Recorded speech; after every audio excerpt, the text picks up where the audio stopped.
یزید نے ظلم کیا نا، پورے 4.5 سال رہا، لیکن اس کا خیال تھا کہ میں جمع رہوں گا، بنا رہوں گا، رہ سکا نہیں رہ سکا، کیونکہ اللہ غافل ہے، اللہ کو پتا ہے۔ اور ایک اور بات بھی، ایک اور جملہ بھی کہنے لگا ہوں، اسے بھی یاد رکھیے گا، ظالموں کو مددگار بھی مل جاتے ہیں، ظالموں کو مددگار بھی مل جاتے ہیں، بلکہ ظالموں کے مددگار زیادہ ہوتے ہیں، بدی جلدی پھیلتی ہے، گناہ جلدی پھیلتا ہے، ظالموں کے مددگار زیادہ ہوتے ہیں۔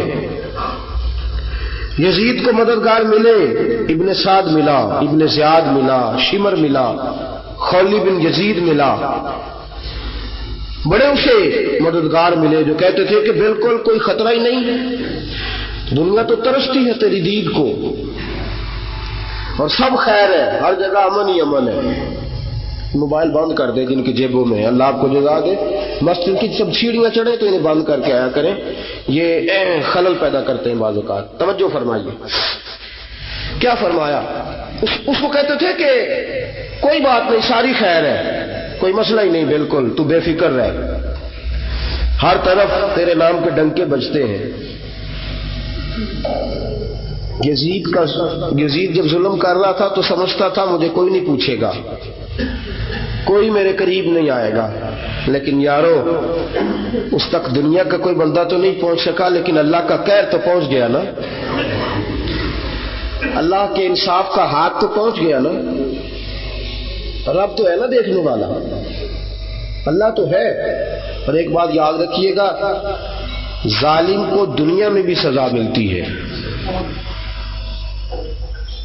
ظالم کو بعض دفعہ مسلمانوں کو بھی دنیا میں سزا ملتی ہے، ان کو اللہ دنیا میں سزا دیتا ہے جنہیں پھر اللہ آخرت میں نہیں دینا چاہتا، یہ مسلمان مومنین کی بات ہے۔ لیکن جو ظالم ہے، فاسق و فاجر ہیں، ان کو دنیا میں بھی سزا ملتی ہے اور آخرت میں بھی سزا ملے گی۔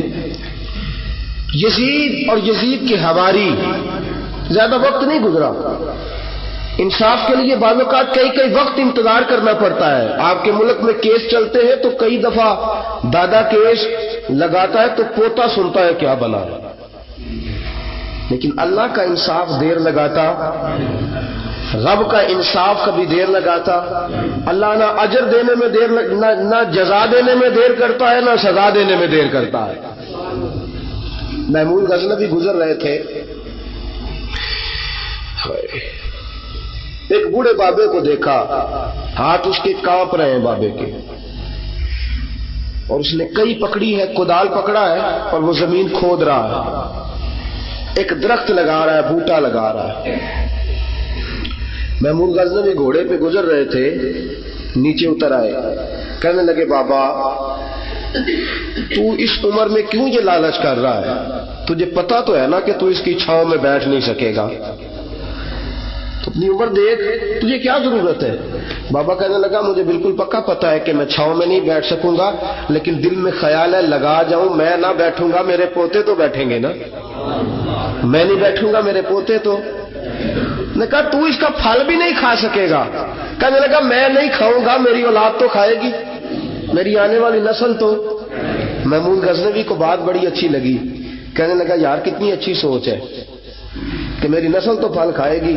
اس نے کہا لاؤ ایک اشرفیوں کی تھیلی، بابے کو تھیلی دے کے کہا بابا جی بات بڑی پسند آئی ہے، یہ لو تھیلی انعام رکھو، آپ کی بات نے تو ایک بہت بڑی خوبصورت راہ نکال دی دوسروں کی خدمت کی، یہ تھیلی رکھیں اشرفیوں کی بطور انعام۔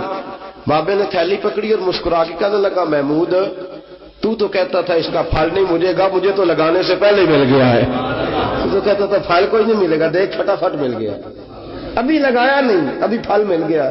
محمود کو یہ بات بھی بڑی پسند آئی، تو اس نے کہا ایک تھیلی اور دو، بابے کو ایک تھیلی، بابا تھیلی لے کے کہنے لگا محمود میرے اخلاص کی برکت دیکھ، لوگوں کی زمین میں فصل سال میں ایک بار ہوتی ہے، میری 2 بار ہو گئی ہے، میری فصل 2 بار ہوئی ہے، دیکھ میرے اخلاص کی برکت، میرے خلوص کی برکت۔ اس نے کہا بابے کو ایک تھیلی اور دے دو۔ اللہ جزا دینے میں دیر نہیں کرتا، سزا دینے میں بھی دیر ہے۔ آپ نے جزا کی مثال سنی، اب ذرا سزا کی سنو۔ جناب عثمان غنی رضی اللہ تعالیٰ عنہ درویش صحابی ہے، صحابہ میں سے درویش، مظلوم، صحابہ میں سے سب سے زیادہ لوگوں کی خدمت کرنے والے اور حوصلے والے صحابی حضرت عثمان ہے۔ کسی کو کچھ نہیں کہتے تھے۔ ایک دن ایک بندہ آیا، اس نے منہ ٹیڑھا کر کے حضرت عثمان غنی کی گستاخی کی۔ آپ نے فرمایا نہ کر، اللہ سزا دے گا۔ کہنے لگا کیسی سزا؟ آپ نے فرمایا میں نے تجھے کہا نہ کر، اللہ سزا دے گا۔ کہنے لگا میں تو کروں گا۔ منہ ٹیڑھا کیا۔ حضرت عثمان نے کہا یا اللہ جیسا یہ بننا چاہتا ہے بنا دے۔ لوگ کہتے ہیں نگاہ اٹھا کے دیکھا تو منہ ٹیڑھا ہو گیا تھا۔ اللہ جزا دینے میں دیر ہے، سزا دینے میں بھی دیر ہے۔ بچیے رب کے قہر سے، بچیے۔ اللہ اقتدار دے، دولت دے تو عاجزی اختیار کیجیے۔ اللہ حسن دے، جوانی دے، طاقت دے، ہمت دے تو عاجزی اختیار کیجیے۔ اکڑنے والے اسے پسند، اسے جھکے ہوئے لوگ پسند ہیں، اسے جھکے۔ وعباد الرحمن الذین یمشون علی الارض ہونا، رحمان کے بندے وہ ہیں زمین پہ چلتے ہیں لیکن گردن جھکا کے چلتے ہیں۔ اور اللہ فرماتے والذین یبیتون لربہم سجدا وقیاما، ساری رات سجدے میں کھڑے رہتے ہیں، لیٹے رہتے ہیں، ساری رات قیام میں کھڑے رہتے ہیں، سجدے میں جھکے رہتے ہیں۔ لیکن کیا ہوتا ہے؟ والذین یقولون ربنا اصرف عنا عذاب جہنم ان عذابها کان غراما، ساری رات عبادت کی ہے، ساری رات کھڑے رہے ہیں، لیکن دن چڑھا ہے تو ہاتھ پھیلا کے کہا یا اللہ ہمارے گناہ معاف کر دے۔ میاں صاحب کہتے ہیں راتی ساری کر زاری، راتی ساری کر زاری، نیند اکھاں تھی دھوندے تے فجرے اوہی گناہگار کہاون سب تو نیویں ہوندے۔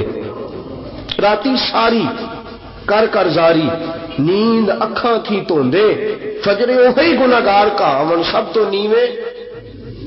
یزید کے دربار میں، عبید اللہ ابن زیاد کے دربار میں جب سیدنا امام حسین کا کٹا ہوا سر پہنچا نا،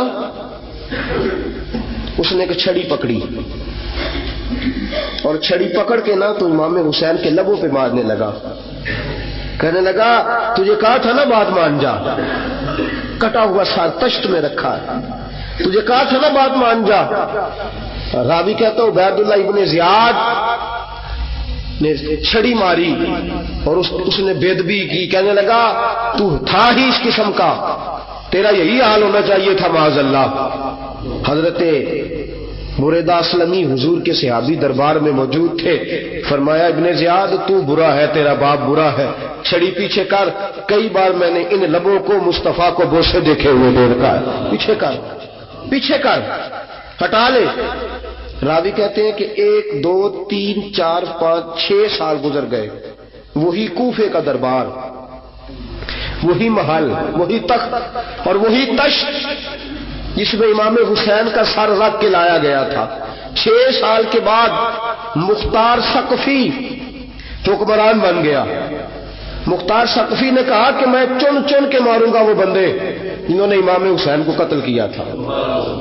1 نہیں 2 نہیں 4 نہیں 6000 بندہ مارا اس نے، چن کے۔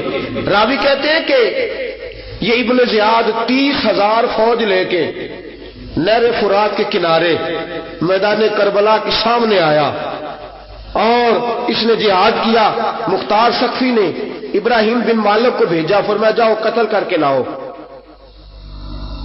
لڑائی شروع ہو گئی، 1 محرم کو ہوئی تو پھر بند ہو گئی، پھر 5 کو شروع ہو گئی، پھر 7 کو شروع ہو گئی، 10 محرم کا دن آ گیا 6 سال کے بعد، وہی ظہر کا وقت آ گیا، وہی عبید اللہ ابن زیاد جس نے امام حسین رضی اللہ تعالیٰ عنہ کو قتل کروایا تھا، وہ گرا ہوا ہے اور زمین پہ گرا ہے۔ اس کی گردن پہ ابراہیم بن مالک نے پیر رکھا اور اس کی گردن کو کاٹ کے تشت میں رکھا، اور تشت میں رکھ کے جب اس نے کوفہ بھیجا، وہی تخت جس پہ عبید اللہ ابن زیاد نے بیٹھ کے امام حسین کے مبارک لبوں پہ چھڑی ماری تھی، اسی تشت پہ رکھ کے جب اسی عبید اللہ ابن زیاد کا سر سامنے رکھا تو کوفے کے اس دارالخلافہ کے ایک کونے سے ایک بابا بولا اور بول کے کہنے لگا لوگوں گواہ رہنا میرا رب بڑا عادل ہے، گواہ رہنا اللہ بڑا عادل ہے۔ چیختا ہے کونے سے پکارتا کہتا لوگوں عدل ہو گیا، انصاف ہو گیا، عدل ہو گیا، انصاف۔ دیکھو دیکھو جب حسین کا سار آیا تھا ابن زیاد نے گستاخی کی تھی تو کونے سے آوازیں نکلنے لگی تھی کہ زیاد برا ہے حسین اچھا ہے۔ آج ابن زیاد کا سار آیا ہے، آواز پھر کونے سے نکلی ہے، لیکن آواز کیا گونج رہی ہے؟ آواز پھر وہی گونج رہی ہے، زیاد ابن زیاد برا تھا، حسین کو اللہ نے بڑی عزت عطا فرما رکھی۔ مکافات عمل، مکافات عمل۔ اللہ غافل نہیں ظالم جو کام کرتے، اللہ غافل نہیں۔ 6 سال کے بعد وہی دن، وہی وقت، وہی گھڑی، وہی لمحہ، وہی سارا نظام، وہی دربار، انسان ڈرتا نہیں، انسان باز آتا، عبرت پکڑتا۔ ابن زیاد اس وقت کہتا تھا کہ میں جاؤں حسین کے پاس، یہ میں جو ہوتی ہے یہ مروا دیتی ہے۔ شیطان نے کہا تھا انا خیر منہم، میں بہتر ہوں، بس ختم ہو گیا، ختم ہو گیا۔ ابن زیاد قتل ہوا، وہی تاریخ، وہی زمانہ، اللہ کریم نے اس کو ذلت کی موت دی، مرا، اور 30,000 فوج لے کے نکلا تھا، پھر بھی بچ سکا نہیں۔ یہ ابن زیاد کا حال ہوا۔ ابن سعد صحابی کا بیٹا تھا، نبی پاک علیہ السلام کے پیارے صحابی کا بیٹا تھا۔ جناب سعد بھی نبی وقاص کی اولاد تھی، لیکن یاد رکھنا اگر ایک صحابی کا بیٹا یزید بن سکتا ہے تو دوسرے کا ابن سعد بھی بن سکتا ہے۔ اور صرف یوں ہی توجہ نہ کیا کرو، ابو جہل کا بیٹا بھی تو صحابی رسول بن گیا تھا نا۔ یخرج الحی من المیت و یخرج المیت من الحی، رب فرماتے میں زندوں سے مردے اور مردوں سے زندے نکال دیا کرتا ہوں۔ میں کبھی کبھی کعبے کے اندر بت بھی رکھوا دیتا ہوں، گھر میرا اور میرے ہی شریک اس گھر کے اندر راج کرتے رہتے، میری بے نیازی ہے، کچھ کا کچھ کر دیتا ہوں۔ ابن سعد مختار حکمران بنا تو مختار ثقفی نے ابن سعد کے بیٹے حفص کو بلایا، اور مزے کی بات یہ ہے کہ مختار جو بعد میں حکمران بنا نا، بڑی یاری تھی اس کی ابن سعد کے ساتھ۔ جتنے قاتلان امام حسین تھے وہ کوفہ چھوڑ کے بھاگ گئے، دوڑ گئے۔ اور ایک بات یاد رکھنا، ظالم بزدل ہوتا ہے، ظالم بزدل ہوتا ہے، اس کے اندر کوئی اطمینان نہیں ہوتا، تو ڈر لگتا۔ بھاگ گئے سارے کوفہ چھوڑ کے، لیکن ابن سعد نے کہا مختار میرا یار ہے، مجھے کچھ نہیں کہے گا۔ اس کے گھر والوں نے سمجھایا کہ تو دوڑ جا، تیرا تو ظلم بھی بہت زیادہ ہے، دوڑ جا تو۔ اس نے کہا نہیں میرا یار ہے، مجھے کچھ نہیں کہے گا۔ اس نے کہا تو نبی پاک کے نواسوں کا نہیں بنا تو تیرا یار تیرا بنے گا، تو رسول پاک علیہ السلام کے خاندان کا نہیں بنا، ان کا تو نے احترام نہیں کیا، یاری کا۔ اس نے کہا نہیں مجھے کچھ نہیں کہنے والا، تم چھوڑو اس بات کو۔ حفص کو پیغام بھیجا، بیٹا آیا۔ مختار نے کہا تیرا باپ کدھر ہے؟ انہوں نے کہا جی ابا جی باہر نہیں نکلتے، بس گھر کے کونے میں بیٹھ کے اللہ اللہ کرتے ہیں۔ اس نے کہا اچھا کیا کرتے ہیں؟ کہا جی گوشہ نشین ہو گئے۔ اس نے کہا اب تیرا باپ گوشہ نشین ہوا ہے؟ اب گوشہ نشین ہوا ہے؟ بھیڑیے سے لومڑی نے کہا کہ جاؤ شکار کر لو، تو بھیڑیا کہنے لگا بوڑھا ہو گیا تھا نا، بھیڑیا کہنے لگا نہیں میں نیک ہو گیا ہوں، میں نے شکار کرنا چھوڑ دیا ہے، میں کسی جانور کو تنگ نہیں کرتا۔ تو لومڑی کہنے لگی نہیں بادشاہ سچی بات کر، اب تجھ سے دوڑا ہی نہیں جاتا، اب شکار پکڑا جاتا، اب تجھ سے دوڑا نہیں جاتا، پکڑ، اب تیرے اندر آج بھی طاقت آئے تو کم کرے نہ، تو اب بھی چھوڑنے والا، اب تجھ سے دوڑا نہیں جاتا۔ ملا رومی فرماتے ہیں بوڑھا ہو کے تو بھیڑیا بھی نیک ہو جاتا ہے۔ کہا کہ جاؤ تمہیں بلا رہا ہے۔ کہا نہیں جی میرے ابا جی نا آپ اندر رہ کے اللہ اللہ کرتے۔ اس نے کہا اب اسے اللہ اللہ یاد آئی ہے، اب اللہ اللہ یاد آئی ہے، کچھ گناہ ایسے ہیں جو رب معاف نہیں کرے گا۔ فرمایا وہ جتنی مرضی نمازیں پڑھے، جتنے مرضی روزے رکھے، جتنی مرضی نفل پڑھے، سارا کچھ کر لے، لیکن اللہ کبھی حسین کے گستاخ کو معاف نہیں کرے گا۔ کبھی نہیں معاف کرے گا. اس لیے کہ جو حسین کا بے ادب ہے وہ دراصل رسول پاک کا بے ادب ہے. اللہ اسے معاف کرے گا. وہ ظالم ہے, اس نے ظلم کیا. ابھی 6 سال ہی تو گزرے تھے, 6 سال ہوئے صرف. ابن سعد بھیجا بیٹے کو, کہا جا اب اپنے باپ کو جا کے کیا تجھے مختار بلاتا ہے, بات سنے آ کے. ڈر گیا. میں نے کہا ظالم بزدل ہوتا ہے. کہنے لگا اس سے جا کے کہو میں نہیں آ سکتا, بیمار ہوں. اس نے کہا چلو وہ نہیں آ سکتا تو ہم تو جا سکتے ہیں نا, ہم تو جائیں گے نا. ابن سعد نے بھیجے 10-12 بندے, فرمایا جاؤ زندہ نہ لے کے آنا میرے پاس, میرے پاس زندہ نہ لے کے آنا. گئے, بیٹے کو حفص کو گرفتار کر کے کھڑا کر دیا, اور جناب یہ جو ابن سعد تھا اس کو بھیجا. کہا جب تم اس تک پہنچو نا تو جا کے گردن مارنا اس کی, اور مجھے اس کی وجود نہیں دیکھنا, صرف کٹا ہوا سر دیکھنا ہے. گئے, جا کے اس کو پکارا, کا مختار نے بھیجا ہے مارنے کے لیے. کہنے لگے مختار مجھے نہیں مار سکتا, میرا یار ہے. ابن سعد کہتا ہے مختار مجھے مار سکتا, میرا یار ہے. ان فوجیوں میں سے ایک فوجی کہنے لگا اگر تم محمد کے نواسے کو مار سکتا ہے تو تجھے بھی تیرا یار مار سکتا ہے صلی اللہ علیہ. اگر تو رسول پاک صلی اللہ تعالی علیہ وسلم کے نواسے کو قتل کر سکتا ہے, تو نے نبی کا حیا نہیں کیا, وہ یاری کا حیا کیوں کرے؟ تو نے ظلم کیا ہے, اب دیکھ تیرا حال کیا ہوتا ہے. گرفتار کر لیا, منتیں کرتا رہا. تاریخ ابن سعد کو بتا رہی تھی کہ ابن سعد تو ہاتھ باندھتا ہے, پاؤں پکڑتا ہے. ذرا یاد کر میدان کربلا, میدان کربلا تجھے اپنی باری آئی ہے تو تو ہاتھ باندھتا ہے. میدان کربلا یاد کر, حسین نے بھائی کی بھی لاش اٹھائی تھی, حسین نے جوان بیٹے کی میت بھی اٹھائی تھی. 6 مہینے کا علی اصغر بھی اس کی گود میں دم توڑ گیا تھا. اس کی بیٹیاں پیچھے تھی, بہن پیچھے تھی, بھانجیاں پیچھے تھی, بھتیجیاں پیچھے تھی, لیکن حسین نے ایک بار بھی ہاتھ نہیں باندھے. یہ کون ہے اٹا ہوا, غبار سے پھٹا ہوا, ہزاروں کوفیوں کے درمیان وہ اکیلا ہی ڈٹا ہوا. یہ دل یقین حسین ہے, نبی کا نور عین ہے. فرمایا یہ وہ میدان کربلا بھی یاد کرنا. تو ظالم تھا نا, معافیاں مانگ رہا ہے. حسین رسول پاک کے نواسے تھے, ایک بار بھی معافی طلب. دیکھ منظر یاد کر, ابن سعد کا ایک ہی بار میں سر قلم کیا, ایک ہی بار میں. امام حسین پہ تو پہلے 82 زخم لگے تھے تلوار کے, 82 زخم تلوار کے, نیزوں کے, اور کئی نیزوں کی انیاں امام حسن کے وجود, امام حسین کے وجود میں ٹوٹ گئی تھی. امام حسین رضی اللہ تعالی عنہ پہلے ڈٹے رہے, جمے رہے, بڑی دیر کے بعد گر, پہلے ہی بار میں گر گیا. ابن سعد کا کٹا ہوا سر پہنچا تو بیٹا کھڑا تھا. مختار سخی نے کہا کہ تیرا باپ میں نے مار دیا ہے. کہنے لگا کوئی مزہ نہیں رہا زندگی میں. اس نے کہا چلو ٹھیک ہے تمہیں بھی مار دیتے ہیں. پھر مزہ نہیں رہا تو مار دیتے. کاٹ دیا سر اس کا بھی, دونوں سر کاٹے, تشت میں رکھے, اور مدینہ منورہ حضرت محمد بن حنفیہ رضی اللہ تعالیٰ عنہ جو امام حسین کے چھوٹے بھائی تھے, جناب علی کی دوسری زوجہ کے بیٹے تھے, جناب علی کے صاحبزادے ان کے پاس بھیجے, اور بھیج کے کہا کہ لو ابن سعد کا سر حسین کا بدلہ ہے اور اس کے بیٹے کا سر علی اکبر کا بدلہ ہے.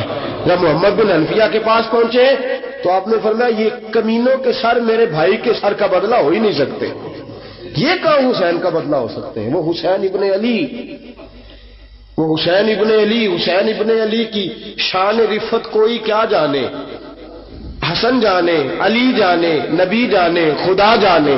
وہ حسین ابن علی کہ باپ جنہ دا ہر میدان اندر لڑدا رہا سی کل ایمان بن کے, ماں جنہ دی سجدۃ النساء ہوئے تے نانا عرش تے جاوے مہمان بن کے.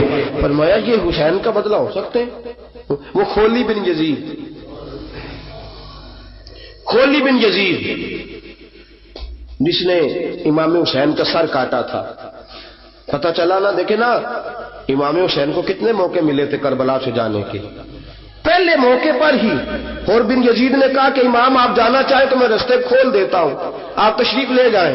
امام حسین نے فرمایا میں علی کا بیٹا ہوں, دوڑوں گا نہیں, میں دوڑوں گا نہیں, میں نہیں جانے والا.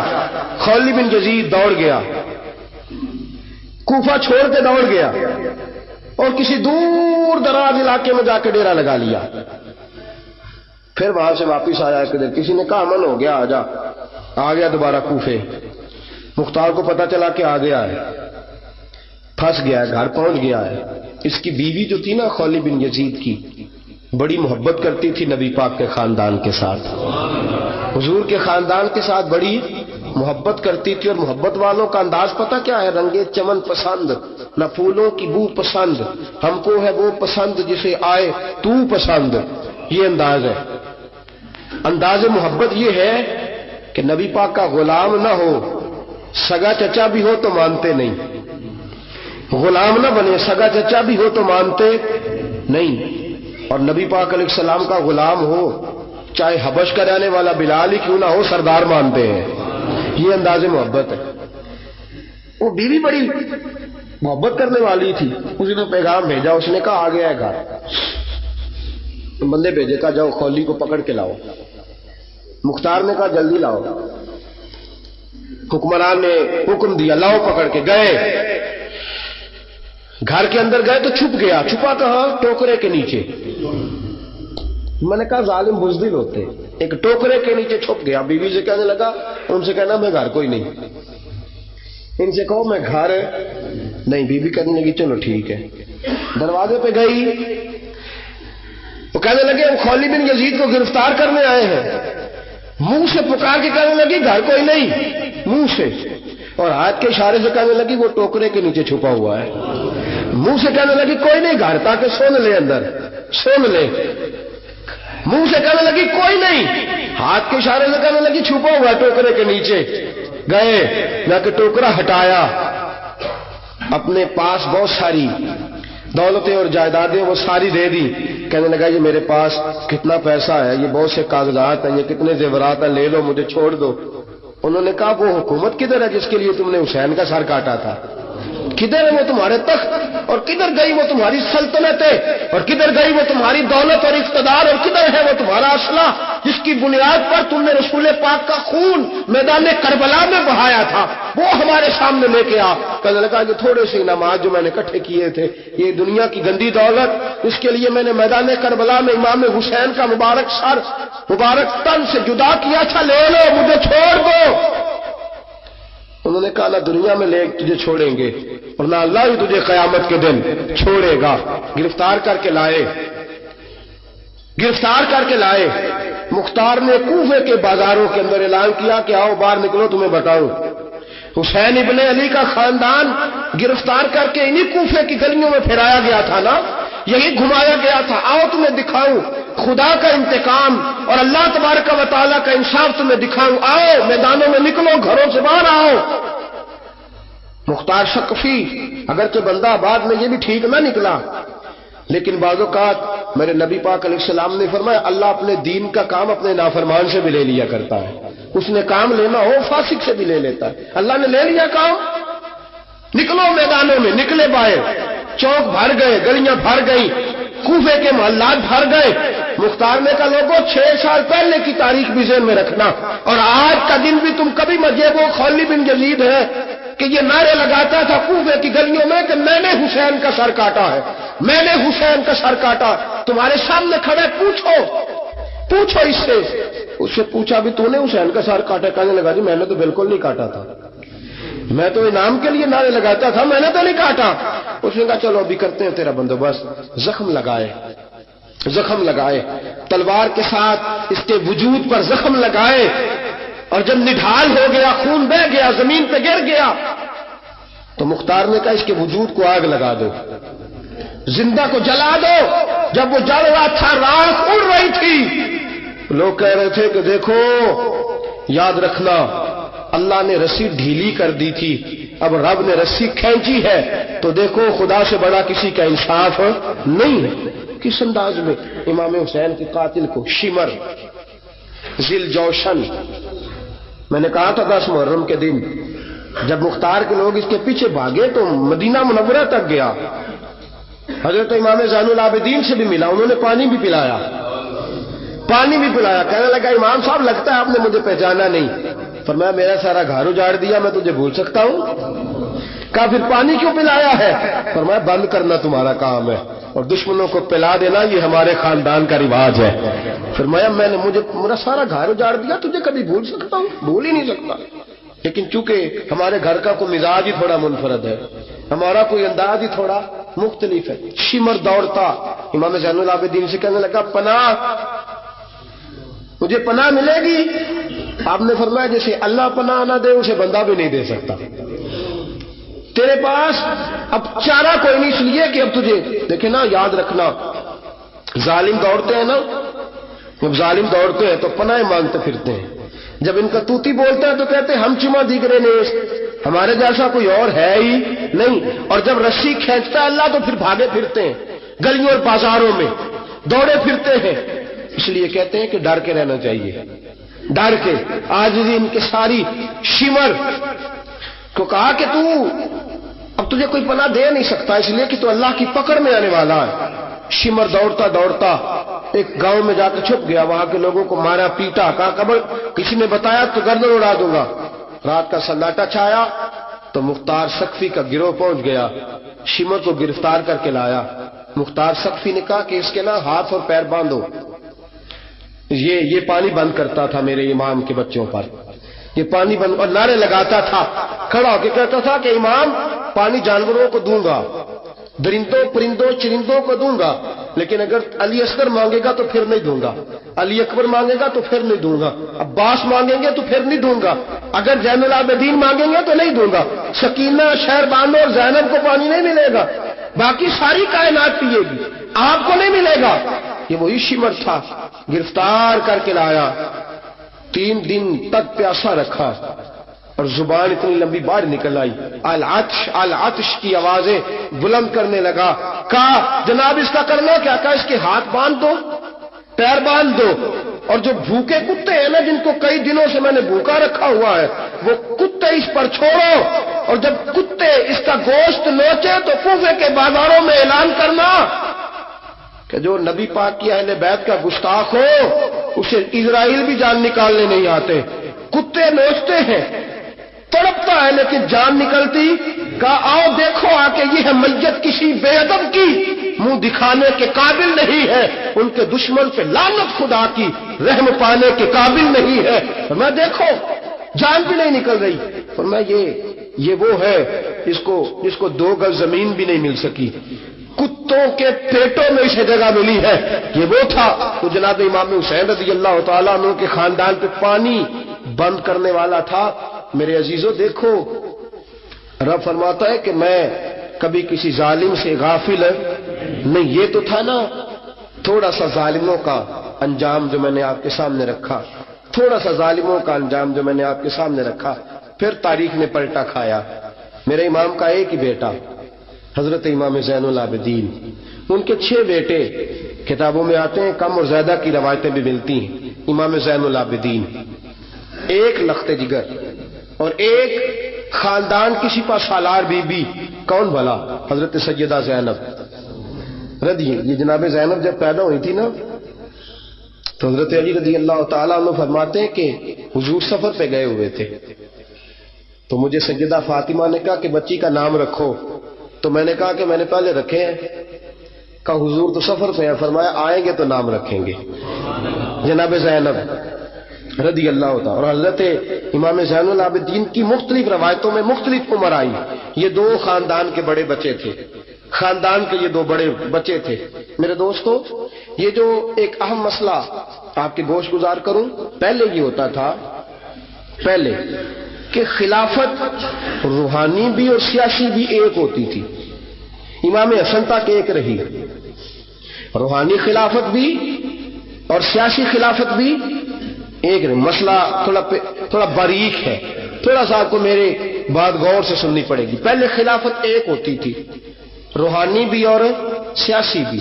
حضرت ابو بکر صدیق رضی اللہ تعالیٰ عنہ سیاسی کام بھی کرتے تھے مسجد نبی کے ممبر پر بیٹھ کر، اور ساتھ ساتھ لوگوں کو روحانیت کی طرف بھی توجہ دلاتے تھے، اللہ اللہ بھی سکھاتے تھے، لوگوں کو نماز بھی پڑھاتے تھے، جمعہ بھی پڑھاتے تھے، سارا کچھ ہوتا تھا۔ جناب امام حسن تک یہ کام رہا، حضرت عمر فاروق، حضرت عثمان غنی، جناب علی المرتضیٰ اور امام حسن تک یہ سلسلہ رہا۔ پھر خلافت 2 حصوں میں بٹ گئی، ایک ہو گیا سیاسی خلیفہ جو حکومت چلائے، اور ایک ہو گیا روحانی خلیفہ جو لوگوں کو اللہ اللہ بتائے۔ وہ جو خلافت تھی نا روحانی، وہ آج تک آ رہی ہے، صوفیاء کے ذریعے، علماء کے ذریعے، نیک اور پارسا لوگوں کے ذریعے وہ اللہ اللہ بتاتے ہیں، وہ اللہ اللہ بتاتے ہیں، پھر اپنا خلیفہ بناتے ہیں، پھر وہ اللہ اللہ بتاتا۔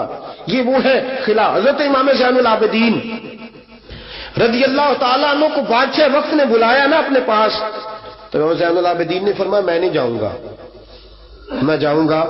عبد المالک بن مروان نے بلایا اور امام زین العابدین کو کہا کہ آپ کو ضرور آنا پڑے گا۔ آپ نے فرمایا اس کی وجہ؟ اس نے کہا وجہ یہ ہے کہ آپ کی طرف لوگوں کا رجوع بہت ہے، لوگوں کی توجہ بہت ہے، دل کھینچے چلے جاتے ہیں۔ امام زین العابدین نے فرمایا سارا زمانہ بھی میری طرف آئے، پھر میں بادشاہ کے دربار میں، بادشاہ بزرگوں کے پاس آئے تو ان کی عزت بڑھتی ہے، اور اگر نیک لوگ بادشاہوں کے دروازوں پہ جائیں تو ان کی عزت گھٹتی ہے۔ فرمایا میں نہیں جاؤں گا۔ اس نے کہا کہ امام مجھے سمجھ کوئی نہیں آتی۔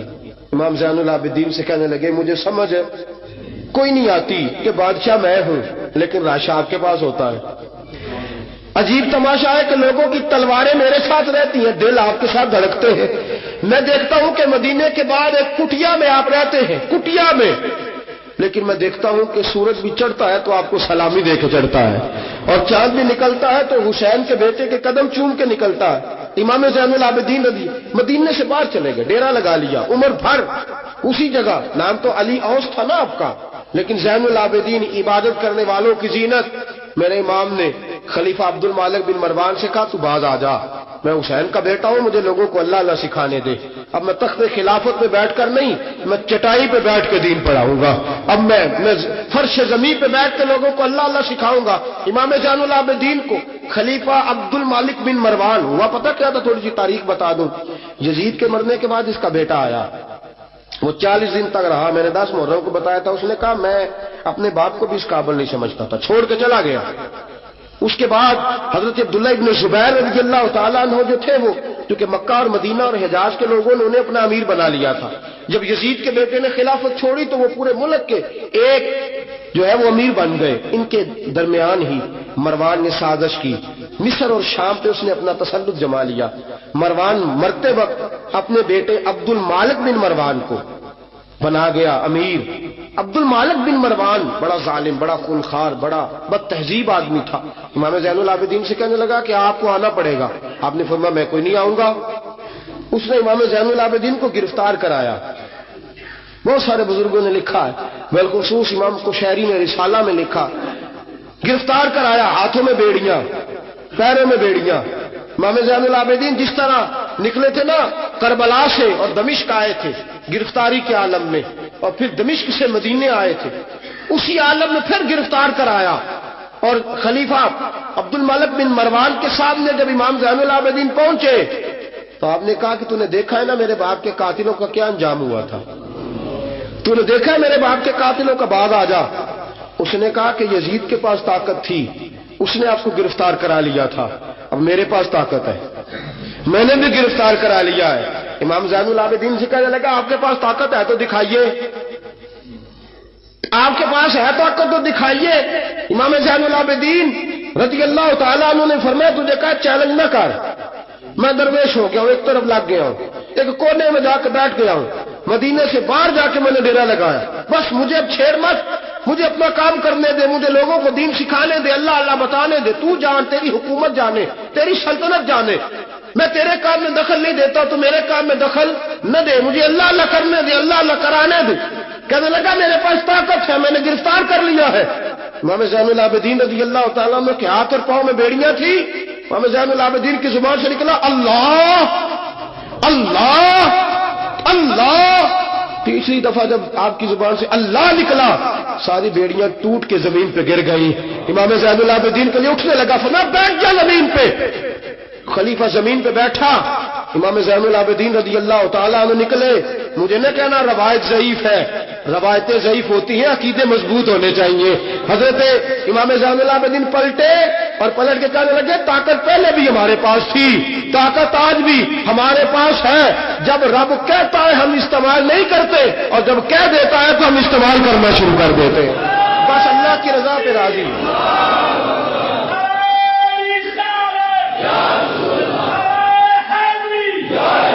جب اللہ کہتا ہے تو استعمال کرتے ہیں. امام زین العابدین خلیفۃ المسلمین امیر المومنین امام حسن کے بھتیجے جناب علی کے پاس 3 سال رہے تھے.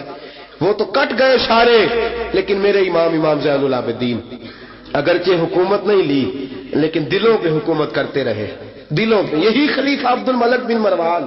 دیکھو کہتے ہیں جادو وہ جو سر چڑھ کے بولے، اور حقیقت چھپ نہیں سکتی بناوٹ کے اصولوں سے، اور خوشبو آ نہیں سکتی کبھی کاغذ کے پھولوں سے. پتہ ہوتا ہے ہمیں سچ کیا ہے جھوٹ کیا ہے. طواف کعبہ ہو رہا ہے، طواف کعبہ، ایک عورت بہت بڑی، اس نے کعبے میں بھی آ کے ظلم کرنے شروع کر دیے، لوگوں کو تنگ کرنا شروع کر دیا.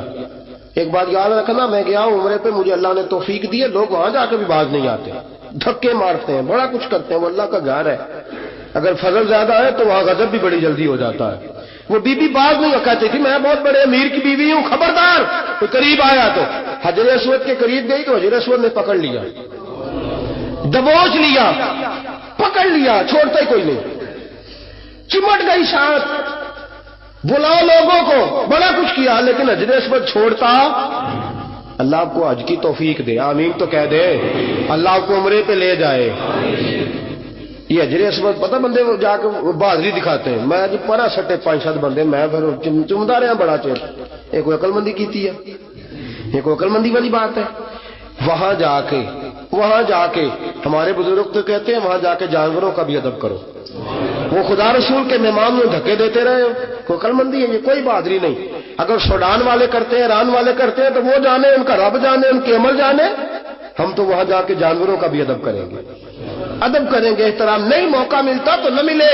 میرے حبیب نے فرمایا دور سے ہاتھ لہرا کے چوم لو، حجر اسود قیامت والے دن تمہارے ایمان کی گواہی دے دے گا، تمہارے ایماندار ہونے کی گواہی دے گا. بی بی چمٹ گئی ساتھ. خلیفہ عبد الملک بن مروان سے کہا کہ وہ بہت بڑے رئیس کی بیوی، اب چھڑا. اب ساری زندگی تخت پہ بیٹھ کے امام زین العابدین کی مخالفت تو کرتا رہا ہے، اب چھڑا. نیچے اتر آیا، وہ بی بی کے خاوند کو کہنے لگا زین العابدین کے پاس چلے جاؤ، اگر حل ہے تو اس کے پاس ہے، اگر کوئی علاج ہے تو اس کے پاس ہے، اس کے پاس جاؤ، میں چھڑا سکتا.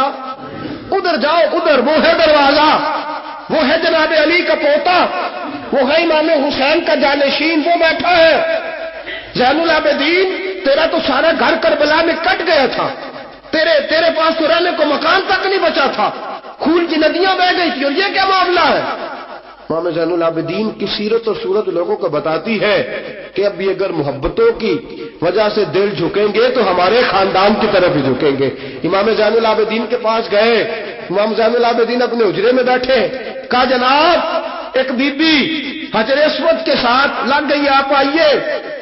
امام زین العابدین رضی اللہ تعالیٰ عنہ نے فرمایا میں نے سنا ہے رئیس کی بیوی ہے، لوگوں کو تنگ کرتی ہے، چھڑا لے گا؟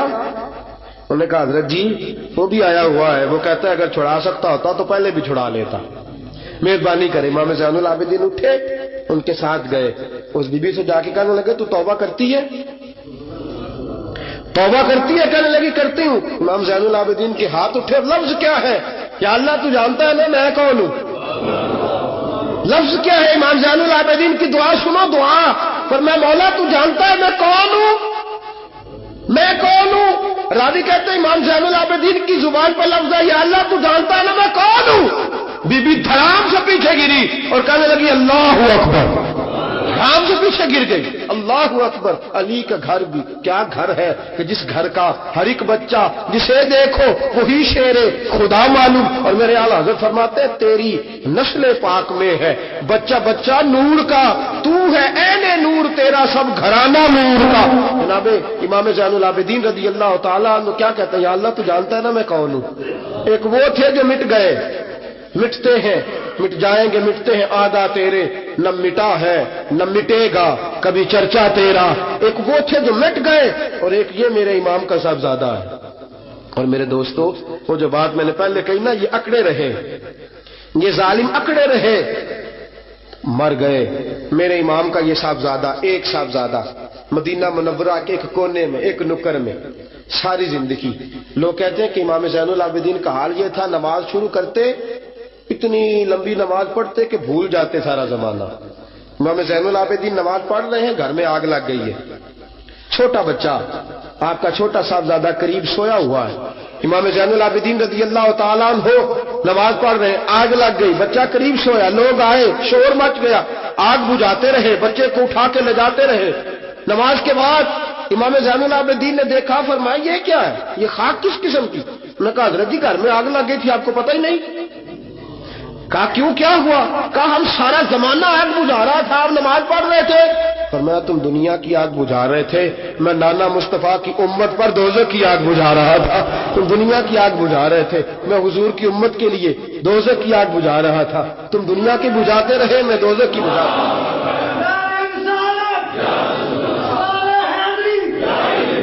یہ امام زین العابدین ہے، وہ سارے مٹ گئے، اور یہ امام کیسی عاجزی، کیسی انکساری، حضرت امام حسن بصری، یہ خلیفہ ہیں امام زین العابدین کے بھی، اور خلیفہ ہے حضرت امام باقر کے بھی۔ امام باقر امام زین العابدین کے بیٹے ہیں، امام جعفر صادق ان کے پوتے ہیں۔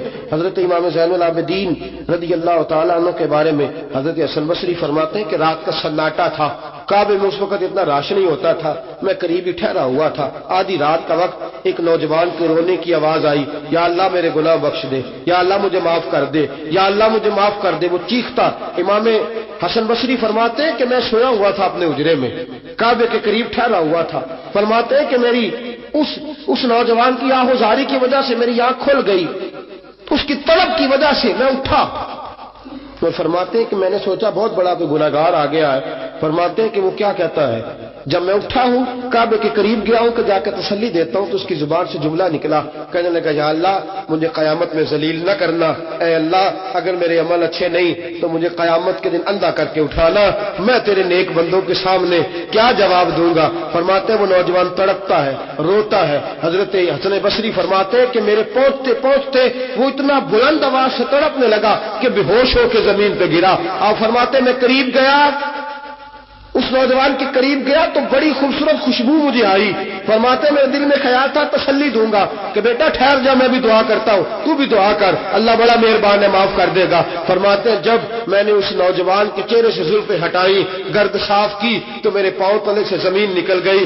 یہ تو امام حسین کا بیٹا زین العابدین ہے، یہ تو امام حسین کے لخت جگر، علی المرتضیٰ کے جگر پارے جناب سیدہ فاطمہ کے نور نظر ہے، یہ تو حضرت شہر بانو شہزادی کے بیٹے ہیں۔ اتنی آہوزاری، اتنی تڑپ، اتنی بے چینی، اتنا اللہ سے تعلق۔ حضرت حسن بصری فرماتے ہیں کہ قدموں پہ گرا، پاؤں چومے۔ امام زین العابدین کی آنکھ کھلی تو کہا حسن بصری نہ کر، نہ کر، تو بزرگ ہے۔ امام زین العابدین اٹھ کے بیٹھ گئے۔ حضرت حسن بصری رحمت اللہ تعالی علیہ فرماتے ہیں میری آہ نکل گئی، آنسو میرے بہہ گئے۔ میں نے کہا زین العابدین کہاں سے دل لے کے آئے ہو تم لوگ، اور کہاں سے سنوارا ہے خدا نے تمہارے خاندان کو؟ سارا کچھ دے بھی دیتے ہو اللہ کی راہ میں، سارا کچھ لٹا بھی دیتے ہو، سارا کچھ قربان بھی کر دیتے ہو، اپنے لیے رکھتا بھی کچھ نہیں، اور پھر بھی معافیاں ہی مانگتے پھرتے ہو، پھر بھی معافیاں ہی مانگتے پھرتے ہو، پھر بھی روتے پھرتے ہو، پھر بھی بارگاہ خدا بندی کے اندر آہوزاریاں کرتے رہتے ہو۔ حضرت حسن بصری رحمت اللہ تعالی علیہ فرماتے کہ وہ زمانہ میں نے امام زین العابدین کا دیکھا۔ میرے دوستوں وہ تو مٹ گئے، اکڑے رہے نا، مٹ گئے، کربلا کے بعد وہ مٹ گئے میرے امام کو مٹانے والے، لیکن امام زین العابدین میرے امام کا ایک صاحبزادہ بچہ تھا، لیکن انہوں نے روحانی خلافت کا آغاز کر دیا۔ پوری دنیا میں میرے امام زین العابدین کا فیض ہے، جسمانی بھی ہے، روحانی بھی ہے، علمی بھی ہے۔ امام زین العابدین نے زندگی پوری گزار دی ایک کونے میں لگ کے۔ امام زین العابدین کسی سیاسی کام میں کبھی مداخلت نہیں۔ حضرت امام جعفر صادق کا زمانہ آیا تو پھر بادشاہ نے بلایا امام جعفر صادق کو، اور یہ امام جعفر صادق وہ بزرگ ہے کہ حضرت امام اعظم ابو حنیفہ رحمۃ اللہ علیہ امام جعفر صادق کے مرید ہے، ان کے مرید ہے، ان کے خلیفہ ہے۔ حضرت امام جعفر صادق کو بلایا، اور جب سیدنا امام جعفر صادق رحمۃ اللہ علیہ رضی اللہ عنہ پہنچے تو آپ نے شاندار لباس پہنا، شاندار لباس پہنا، اور اعلیٰ قسم کا جبہ پہنا، اعلیٰ قسم کی پگڑی باندھی، ہاتھ کے اندر عصا پکڑا، اور حضرت